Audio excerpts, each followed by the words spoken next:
పురుషుల T20 world కప్లో match number 51 అనేది సూపర్ ఎయిట్లో భాగంగా ఇండియా వర్సెస్ ఆస్ట్రేలియా మధ్య జరిగింది. ఈ మ్యాచ్లో ఇండియా గెలుపొందింది.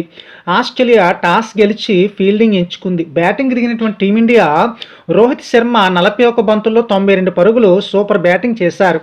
సూర్యకుమార్ యాదవ్ 16 బంతుల్లో 31 పరుగులు చేశారు. 20 ఓవర్లు ముగిసే టైంకి 5 వికెట్ల నష్టానికి 205 పరుగులు చేశారు టీమిండియా. ఇక ఆస్ట్రేలియా బౌలింగ్ విషయానికి వచ్చేసరికి మిచెల్ స్ట్రాక్ వచ్చేసరికి 4 ఓవర్లు వేసి 45 పరుగులు ఇచ్చి 2 వికెట్లు తీసుకోవడం జరిగింది.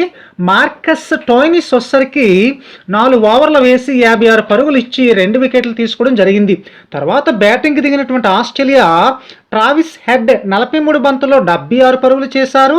మిచెల్ మార్క్స్ వచ్చేసరికి 28 బంతుల్లో 37 పరుగులు చేశారు. 20 ఓవర్లు ముగిసే టైంకి 7 వికెట్ల నష్టానికి 181 పరుగులు మాత్రమే చేసి మ్యాచ్ ఓడిపోవడం జరిగింది ఆస్ట్రేలియా. ఇక టీమిండియా బౌలింగ్ విషయానికి వచ్చేసరికి హర్షదీప్ సింగ్ 4 ఓవర్లు వేసి 37 పరుగులు ఇచ్చి 3 వికెట్లు తీసుకోవడం జరిగింది. కుల్దీప్ యాదవ్ వచ్చేసరికి 4 ఓవర్లు వేసి 24 పరుగులు ఇచ్చి 2 వికెట్లు తీసుకోవడం జరిగింది. Player of the match Rohit శర్మకి ఇవ్వడం జరిగింది.